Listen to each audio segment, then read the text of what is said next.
여러분 건강한 모습으로 뵈서 반갑습니다. 날씨가 더워서 참 힘들고 어려운데 일주일 잘 보내시다가 오늘 이렇게 또 이렇게 환한 얼굴로 뵐 수 있어 너무나 감사하고, 아까 기도 또 하셨던 것처럼 지난주일 우리 유초동부 중고등부 수련회가 은혜 가운데 잘 마쳐서 너무나 감사합니다. 오늘 이 시간에도 하나님이 여러분들에게 귀한 은혜 주시기를 원합니다. 기도는 신앙의 인격을 보여줍니다. 우리가 하는 기도의 내용들을 잘 살펴보면 내가 뭘 구하고 있는지, 내가 뭘 중요하게 여기는지, 또 내 인생의 목적이 뭔지를 볼 수 있어요. 그냥 하는 기도인 것 같지만 그 기도 속에는 내가 중요하게 생각하는 것, 내가 인생의 목적으로 생각하는 것들을 거기서 이렇게 고백하고 구하게 됩니다.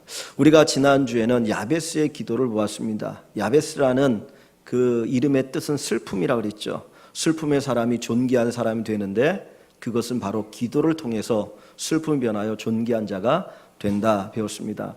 오늘은 저희들이 아굴이라고 하는 사람의 기도를 배우려고 합니다. 이 아굴에게는 두 가지의 기도 제목이 있다 그랬습니다. 7절 말씀 보면 내가 두 가지 일을 주께 구하여 싸우니 내가 죽기 전에 내게 거절하지 마시옵소서. 내가 두 가지를 하나님 앞에 구할 텐데 죽기 전에 내게 거절하지 말아달라. 그 이야기는 평생 하나님이 이 기도 제목을 응답해 달라고 하는 겁니다. 여러분은 평생 기도 제목을 가지고 살아가십니까? 무엇을 기도하며 살아가십니까? 기도 제목이 없는 인생입니까? 기도하는 인생입니까? 그냥 하루하루 먹고 사는 거 구하는 것이 아니라 정말 내 인생에 중요해서 이것만큼 하나님 앞에 내가 평생 구하겠다. 그런 기도 제목이 있으십니까? 그런 기도 제목이 있는 사람이 행복한 사람입니다. 한번 오늘 이 시간 말씀을 들으면서 내가 뭘 기도하며 살아야 될 것인가, 내 인생의 목표를 어디에 두고 살아갈 것인가 하는 것을 발견할 수 있기를 원합니다. 여기 8절에 보면 아굴의 기도가 뭔가 하는 걸 보여주는데 곧 헛된 것과 거짓말을 내게서 멀리 하옵시며, 첫 번째는 말에 관한 기도죠. 말에 관한 기도를 합니다. 두 번째는 나를 가난하게도 마옵시고 부하게도 마옵시고 그랬습니다. 두 번째는 재물에 관한 기도입니다. 말과 재물에 관한 기도를 드리고 있습니다. 사람의 인격을 판단할 수 있는 것은 말과 재물인 것 같아요. 그 사람이 말하는 걸 보면 그 사람의 인격이 뭔지, 그 사람이 됨됨이를 알 수 있습니다. 과거에 우리나라에도 사람의 됨됨이를 알 수 있는 방법이 신언서판 그러죠. 그 사람의 외모, 그 사람의 말, 그 사람의 글 이런 것 보면 그가 누구인지 어떤 사람인지 알 수 있다라는 거예요. 지금 아굴은 하나님 앞에 허탄한 말과 정직한 말을 내게서 멀리하게 해달라고 기도합니다. 말에 관한 기도를 합니다. 두 번째는 재물에 관한 것을 이야기합니다. 가난하게도 마옵시고 부하게도 마옵시고.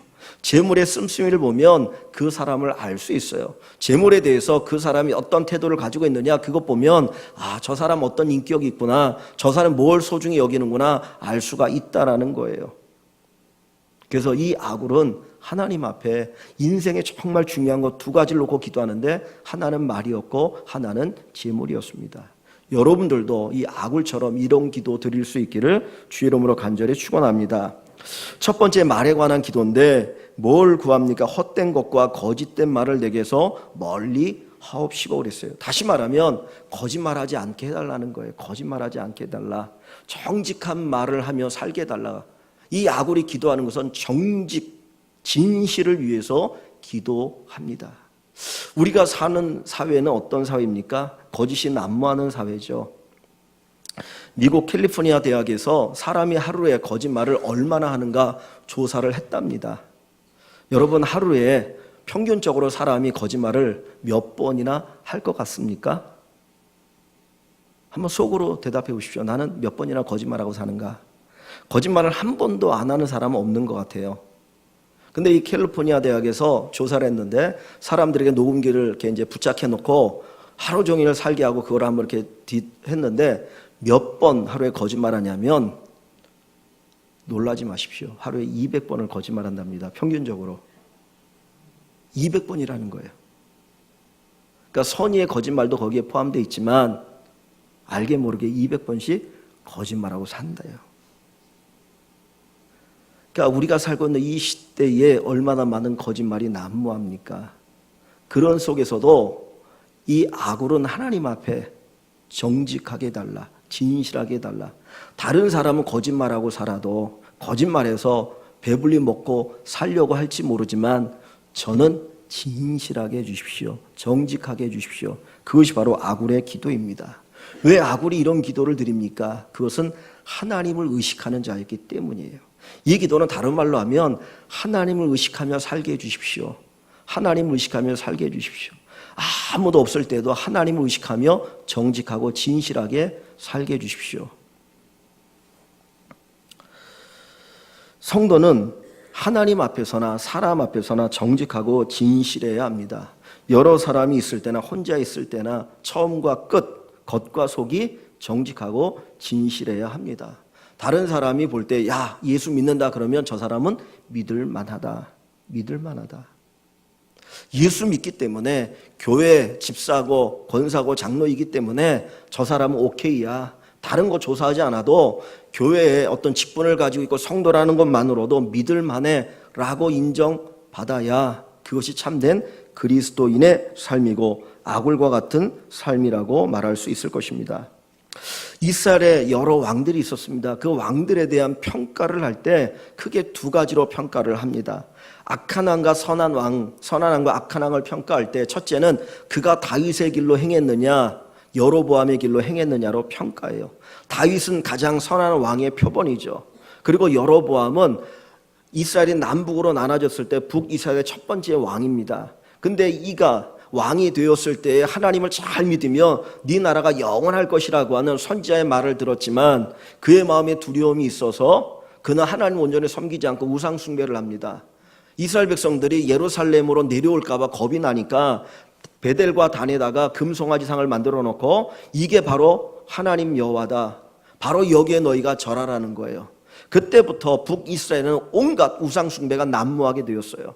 그래서 선한 왕과 악한 왕을 구분할 때 그 사람이 다윗의 길로 행했느냐, 하나님을 잘 섬겼느냐, 아니면 우상 숭배자느냐, 요 가지고 판단합니다. 두 번째 판단의 기준은 뭐냐면 여호와 앞에서 정직히 행하였느냐, 여호와 보시기에 정직히 행하였느냐로 선한 왕과 악한 왕을 판단해요. 사람 앞에서가 아니라 여호와 앞에서, 여호와 앞에서 정직한 자가 선한 왕입니다. 사람은 속일 수 있습니다. 사람은 능히 속일 수 있어. 내가 죽을 때까지 그 사람 속일 수 있어요. 우리가 속고 있음에도 불구하고 속은지도 모르고 살아갈 수도 있어요. 사람은 속일 수 있지만 하나님을 속일 수 없다는 거예요. 하나님은 아신다라는 거예요. 하나님 앞에 정직한 자를 하나님은 기뻐하시고 그를 선한 자로 말씀하고 계십니다. 여러분, 하나님 앞에 정직하십니까? 아니십니까? 목사를 속일 수 있고 부모를 속일 수 있고 친구를 속일 수 있지만 하나님은 속일 수 없습니다.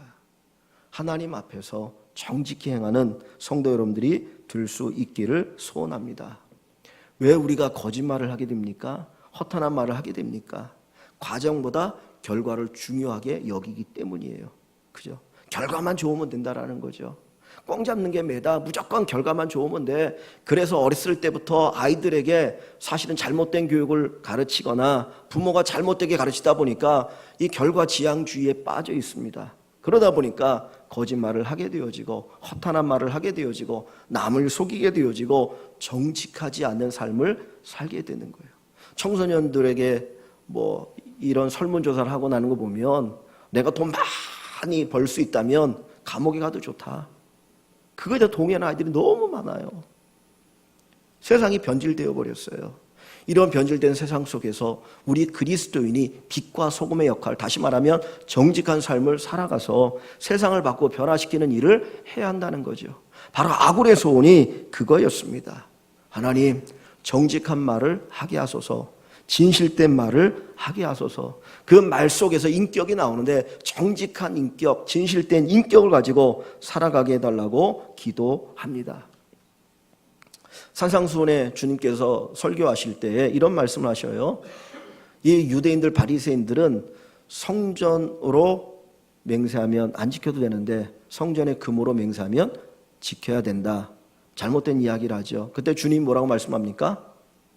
하늘로도 맹세하지 말고 땅으로도 맹세하지 말라는 거예요.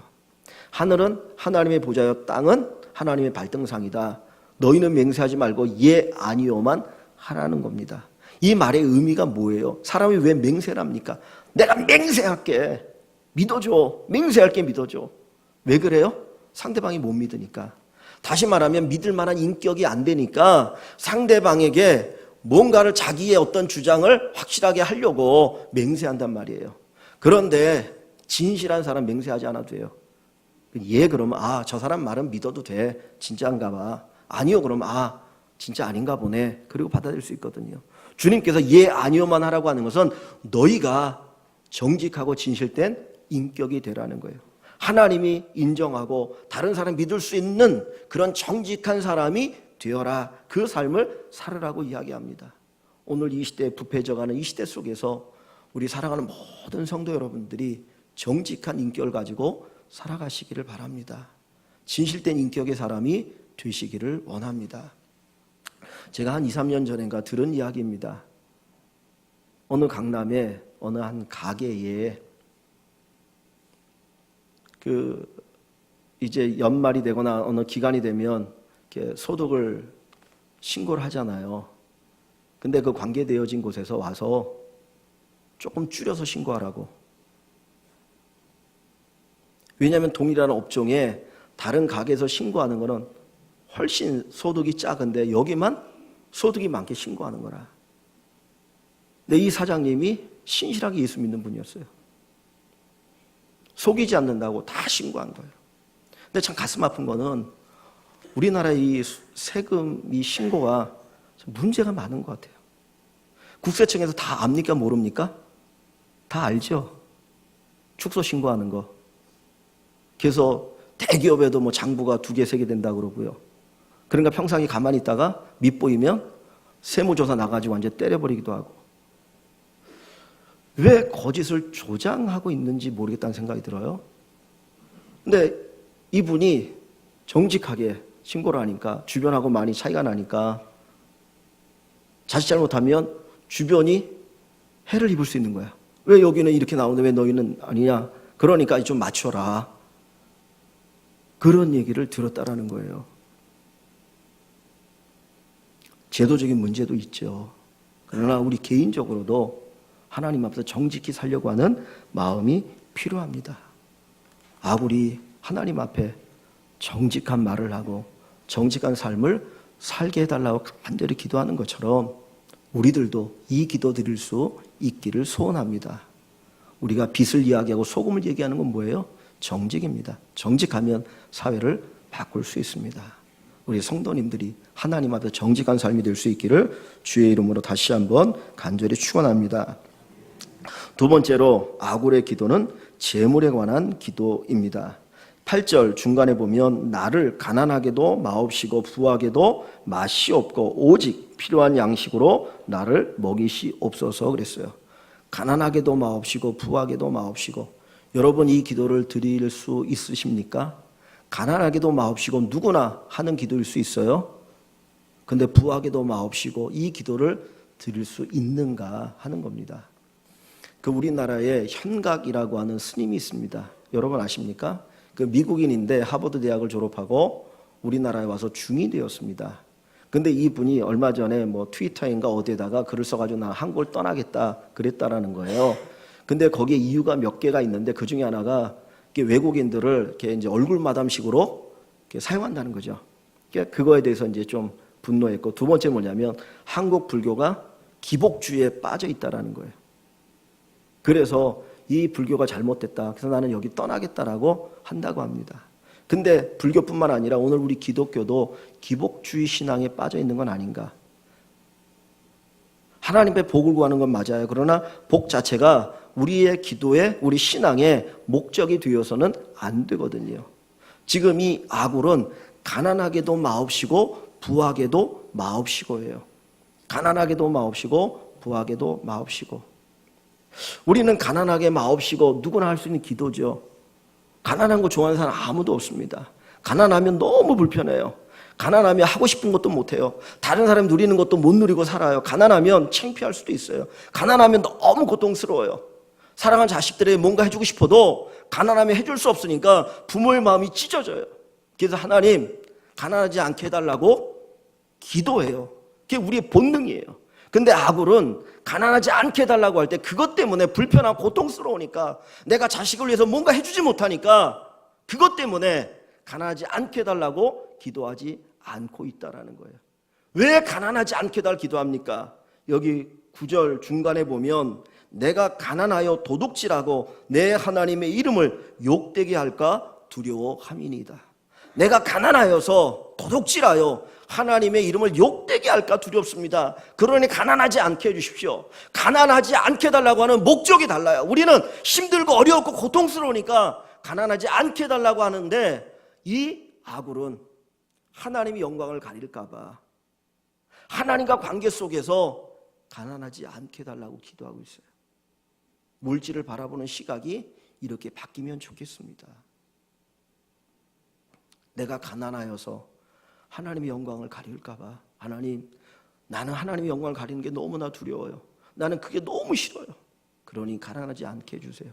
내가 가난해서 하나님의 영광을 가린다면 그거 너무 불행 아닙니까? 그러지 않게 해달라고 아굴이 기도하고 있습니다. 그런데 더 위대한 기도는 뭡니까? 부하지 않게, 부하게도 마옵시고, 부하게도 마옵시고. 왜 부하게도 마옵시라고 얘기합니까? 9절 앞부분에 보면 혹 내가 배불러서 하나님을 모른다, 여호와가 누굴까 할까, 여호와가 누구냐 할까 하오며 그랬어요. 내가 배불러서 부자가 되어서 하나님을 모른다, 여호와가 누구냐 할까 봐. 다시 말하면 내가 부자가 되고 세상에서 명예를 얻고 권력을 얻어서 하나님을 외면할까, 신앙을 버릴까 봐, 그게 두려워서 부자가 되는 것도 원치 않습니다. 기도를 하고 있어요. 우리 아이들이 대학에 들어가기 위해서 시험 공부를 하잖아요. 근데 마치 이런 기도일 것 같아요. 하나님, 내가 인류대학에 들어가서 신앙을 버린다면 인류대학에 안 들어가도 좋습니다. 내가 대기업에 들어가서 신앙을 버리고 신앙생활 제대로 못한다면 안 들어가도 좋습니다. 내가 높은 자리에 올라가서 그것 때문에 신앙을 버린다면 저 그 자리에 올라가지 않아도 좋습니다. 그게 아굴의 기도예요. 여러분, 이런 기도를 드릴 수 있겠습니까? 저와 여러분들이 이런 기도를 드릴 수 있는 그 자리에 오를 수 있기를 소원합니다. 부나 명예나 권력, 얼마나 유혹이 많은지 몰라요. 솔로몬, 하나님 앞에 큰 복을 받았죠. 그 나라가 어마어마하게 부강되었습니다. 물질이 많았습니다. 그래서 은을 돌같이 여겼더라. 은을 돌같이 여겼더라. 그냥 흔한 돌처럼 은이 그렇게 많았다는 거예요. 그런데 그가 그 부 때문에 결국 망하지 않습니까? 더 많은 부를 얻기 위해서 그 주변의 나라 이방 여인들 자기 아내로 맞이하는 정략 결혼을 하다가 결국 우상 숭배에 빠지게 되어지고, 그 솔로몬 때문에 나라가 망한 거예요.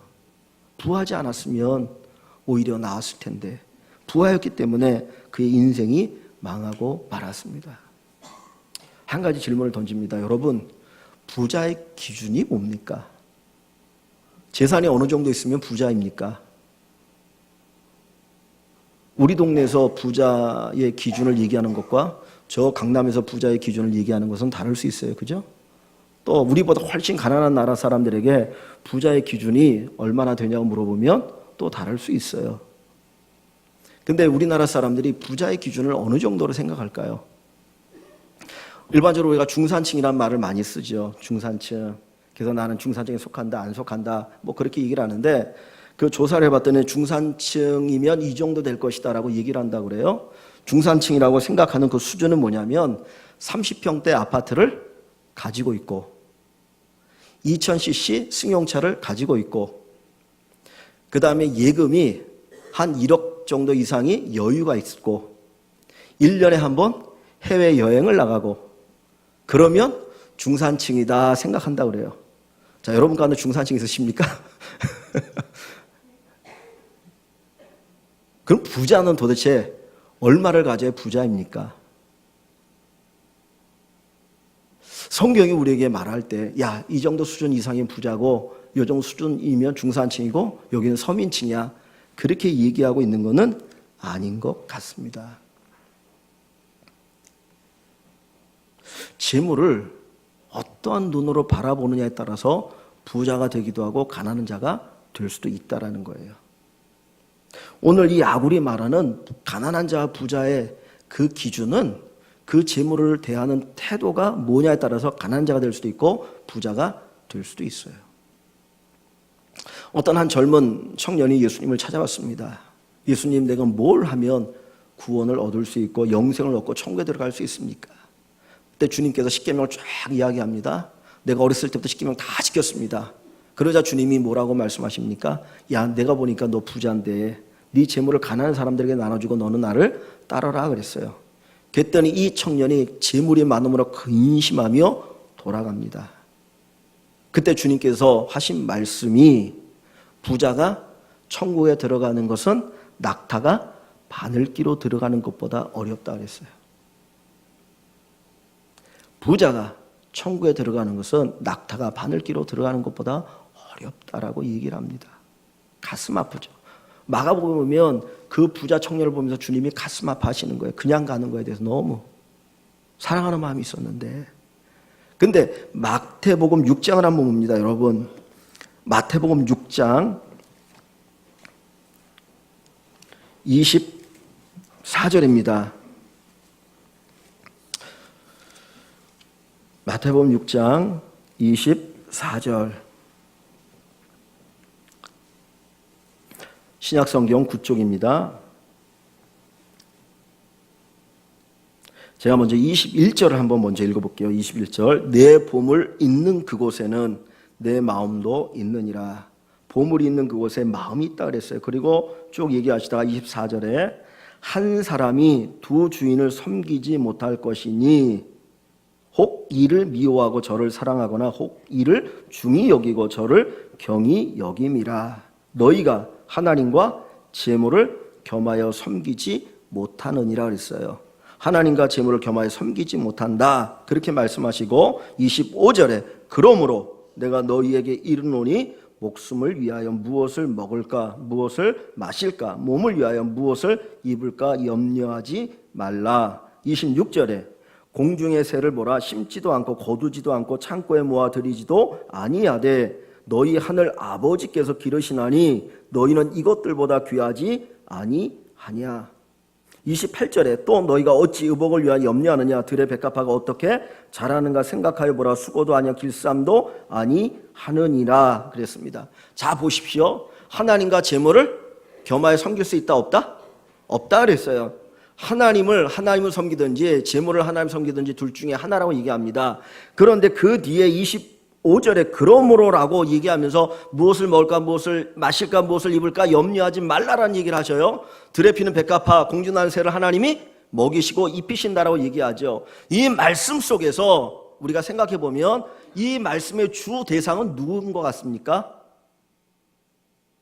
지금 주님께서 이 말씀을 주고 계시는데 이 말씀을 듣는 대상이 부자인 것 같아요? 가난한 사람인 것 같아요?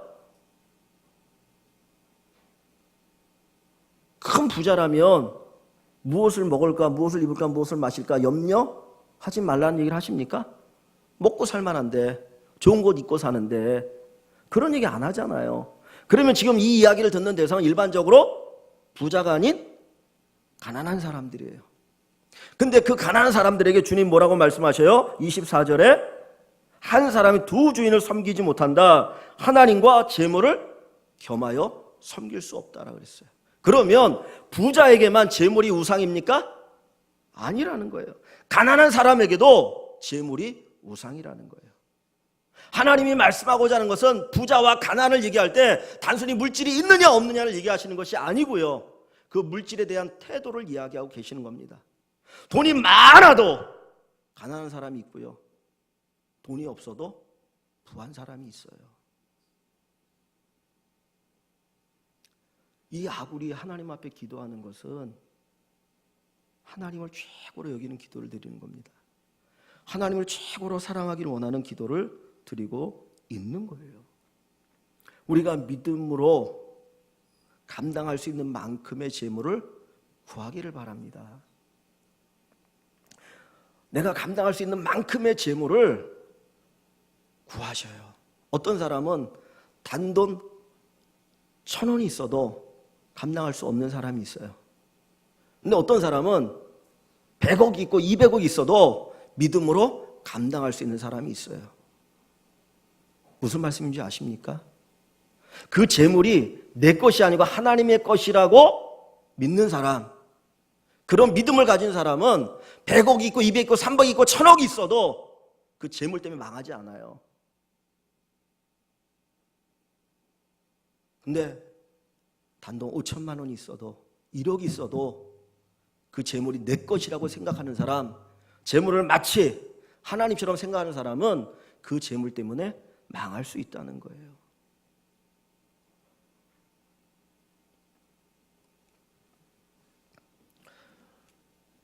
목금토 할렐루야 분당 있는 할렐루야 교회에서 우리 중고등부 수련회가 있었습니다. 월화수는 우리 유초등부 수련회가 있었고 목금토는 중고등부 수련회가 있었는데 할렐루야 교회에서 우리 아이들이 이제 매해 수련을 가요. 할렐루야 교회 혹시 가보신 분 알겠지만 분당에서 어마어마하게 큽니다. 한 1000여 명의 아이들이 그 수련회에 참석했는데 한 번 그 예배당 안으로 들어가면 3일 동안 나올 일이 없어요. 햇볕을 안 보고도 3일 동안 잘 지냅니다. 워낙 커가지고. 그래서 집중이 잘 돼요. 그래서 수련회를 가는데 우리 유초등부 수련회 회비가 한 7만 얼마 되는데 우리 중고등부 수련회는 5만 원이었어요. 전에도 5만 원이고 5만 원인데 그 5만 원 회비를 받고 이제 진행을 합니다. 근데 다른 어디보다도 잘 해줘요. 먹는 것도 잘 해주시고 간식도 잘 해주시고 이제 그런데 그 회비를 받아서 그걸 다 쓰는 게 아니라 가난한 교회들 있잖아요. 미자립 교회. 그 친구들이 수련회에 오면 거기는 무료로 수련을 참석하게 합니다. 근데 그렇게 하는 이유 가운데 하나가 뭐냐면 성도들이 또 헌금을 해요. 사실 그게 부자 교회이기도 합니다. 물질이 많다 적다를 제가 얘기하고자 하는 것이 아니라 그 물질을 어떻게 쓰느냐에 따라 하나님이 다르게 보신다는 거죠. 내가 물질을 감당할 수 있는 믿음이 있고 감당할 수 있는 그릇이 되면 하나님 부어주셔요. 근데 물질을 감당할 수 있는 그릇이 없다면 하나님 안 부어주실 거예요. 오히려 그것 때문에 망할 수 있다라는 거죠. 여기 컵이 있습니다. 이 컵이 가지고 있는 양은 요만큼밖에 물을 못 담아요. 근데 여기에다 어마어마한 물을 많이 쏟아붓는다. 그러면 채워지는 이것밖에 없고 이 물로 인해서 여기 강대상이 다 버리게 될 거예요. 오늘 우리가 물질을 많이 갖는 것이 중요한 것이 아니고 중요한 것은 내가 물질을 감당할 수 있는 그릇이 되느냐 안 되느냐. 여러분들이 믿음의 그릇이 커지면 하나님 많이 맡기실 겁니다. 성경에 5달란트, 2달란트, 1달란트 받은 자를 이야기하죠. 참 감사한 게 1달란트 받은 자가 1달란트를 숨겨두었다 가져왔다라는 거예요. 하나님은 아시잖아요. 이 사람은 5달란트 받을 만해, 2달란트 맡길 만해, 1달란트 맡길 만해, 1달란트밖에 안 돼. 그러니까 1달란트 맡겼더니 아니나 다를까 땅속에 묻어뒀다 가져와가지고 하는 이야기가 하나님은 굳은 사람이고 뭐 하나님은 뭐 어떤 사람이고 그러면서 핑계 대잖아요. 그러니까 5달란트 받은 사람, 2달란트 받은 사람 열심히 일하잖아요. 최선을 다하잖아요. 그거 남기잖아요. 물질 때문에 시험 당하지 않았어요. 오늘 우리가 감당할 수 있는 그 믿음의 분량 그걸 놓고 기도하면 좋겠습니다. 가난하냐 부하냐 그 물질의 양으로 주님 얘기하길 원하지 않으셔요. 어떤 눈으로 바라보냐는 거죠. 요즘은 뭐 다 카드를 쓰니까 근데 예전에는 현금을 많이 쓰다 보니까 은행원들이 현금을 만지는 액수가 어마어마하잖아요. 그럼 은행원들이 하루에 만지는 뭐 돈의 양이 뭐 몇천만 원이 될 수도 있고 그 이상이 될 수도 있다고요. 근데 은행원들은 그 돈이 돈같이 보이지 않아요. 왜? 내게 아니니까. 손님 거잖아요. 근데 혹 내 거라고 생각하는 사람은 삥땅을 치거나 이제 또 나쁜 짓을 하겠죠. 물질에 대해서도 우리의 시각이 바뀌었으면 좋겠습니다. 하나님의 것이다. 물질의 주인이 하나님이다. 그러면 결코 우리는 가난한 자나 부한 자가 되지 않습니다. 그러면 주님이 맡기셔요. 야, 한번 내가 너한테 물질 맡길 테니까 이것 가지고 한번 멋있게 써봐라. 내 영광을 위해서 한번 써봐라. 그게 아구리 기도하는 겁니다. 우리 교회가 그런 교회 됐으면 좋겠습니다. 성도 여러분들이 그렇게 됐으면 좋겠습니다. 하나님께서 물질을 맡기시는 물질의 은사를 부어주시는 그래서 그것을 가지고 정말 멋있게 쓸 수 있으면 좋겠어요. 지난 금요일 날 저희 교회가 그 베트남의 목회자 두 분을 후원을 합니다. 처음 시작했던 것은 베트남의 신학교의 신학생들이 기숙사 생활하는데 한 달에 5만 원이면 한 달 식비나 뭐 이런 생활비를 할 수 있다고 그래서 작은 돈으로 할 수 있는 너무나 좋은 일이니까 그걸 시작했어요. 두 사람을 했는데 그래서 지금은 이제 두 목회자를 합니다. 근데 한 목회자 그 T 목사님이라고 있는데 그분의 사모가 이제 푸옹이라고 하는 사모님이에요. 나사렛 대학교에 신학 공부하러 유학을 왔다가 지금 이제 그 베트남의 나짱이라는 곳에서 한 20여 킬로 떨어진 곳에서 좀 이제 시골 마을에서 목회를 하는데 거기 놀 게 없다는 거예요. 그리고 성도들이 교회가 한 50명 가까이 되는데 성도가 한 20명, 30명 모인다 그러고 아이들도 한 20, 30명 모인다 그래요. 그래서 아이들에게 한글말도 가르쳐주고 영어도 가르쳐주면서 목회를 하고 있다고 합니다.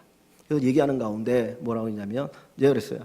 교회가 작으니까 그러면 생활하는 생활비는 어떻게 되냐 그랬더니 한 달에 14만 원, 한국 돈 14만 원을 생활비를 받는다고 그래요. 사례를. 근데 거기서 애가 하나, 2살짜리가 있는데 약 절반이 애기 기르는데 쓰여진다는 거예요. 얼마 전부터 하나님께서 제 마음에 이렇게 요동치게 한 것이 있었는데 사실 그 몇 년 전에 베트남에 목회자 수련회를 갔다 오고 지난 5월달인가 6월달에 노회에서 목회자 수련회를 베트남으로 갔다 왔어요. 갔다 오면서 쭉 보면서 교회는 보이지 않는데 물가하고 너무나 차이가 나니까 참 살아가는 삶을 보면서 참 평화롭게 살아가는데 하나님 모르고 살아가는 거라. 그들에게 뭔가 복음이 전해져야 되는데 성도님들이 가서 사역을 하는 귀하지만 그 베트남의 목회자들을 교회가 정말 후원해서 그들로 하여금 하면 어떨까? 한국에 선교사 한 사람 파송하려면 최소한 250만 원 이상씩 매달 후원을 해야 됩니다. 그런데 그것의 10분의 1도 안 되는 재정을 드리면 베트남 목회자 한 사람 통해서 베트남 말로 그들과 동일인이죠. 그들에게 복음을 전할 수 있습니다. 그래서 기도 중에 있습니다. 그러면서 그 교회 하나하나를 세워나간다면 얼마나 큰 복음의 열매가 맺어질까.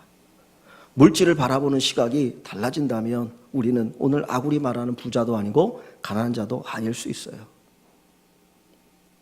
여러분 물질을 어떻게 대하십니까?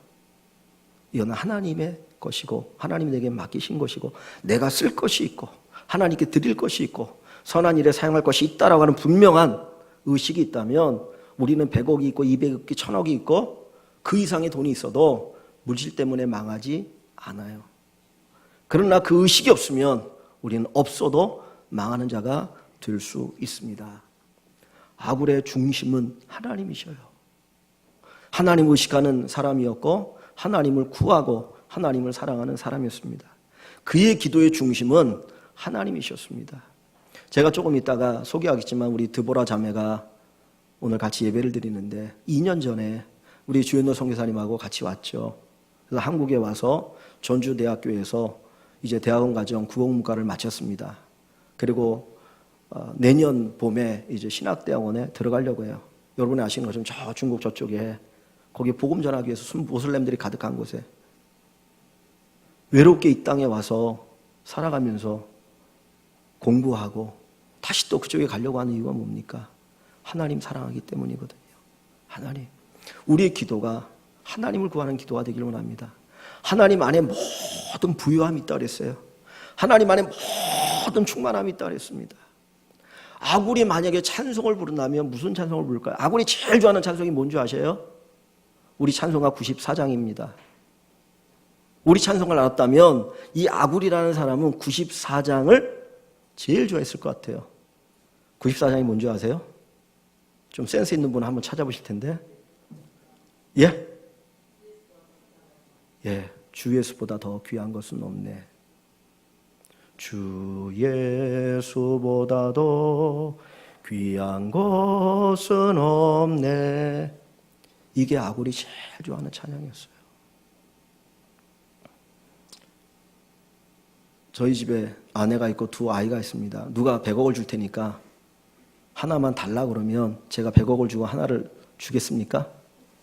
내가 가난하게 살아도 하루에 한 끼 먹고 살아도 나는 우리 집사람하고 살고 우리 아이들하고 산다 그러죠. 왜? 사랑하니까. 아굴이 그거예요. 세상에 나에게 1000억, 100억, 수많은 거 줘도 나는 하나님 못 받고. 왜? 하나님 사랑하니까. 하나님이 자기를 사랑하셨기 때문에 하나님의 사랑을 아니까 이 기도를 드리는 거예요. 우리가 아까 교동문 드렸잖아요. 우리가 하나님을 사랑한 것이 아니라 하나님 먼저 우리를 사랑하셨다. 그 사랑을 아니까 이 기도를 드린다니까요. 하나님의 사랑은 하늘을 두루마리 삼고 바다를 먹물 삼아도 다 기록할 수 없습니다. 그 사랑을 여러분들이 체험하시고 여러분들의 기도가 하나님을 구하는 기도 되시기를 원합니다. 이 아굴의 기도가 여러분의 기도가 되시기를, 하나님을 의식하고 하나님을 구하고 하나님을 사랑하는 기도 될 수 있기를 주의 이름으로 간절히 축원합니다.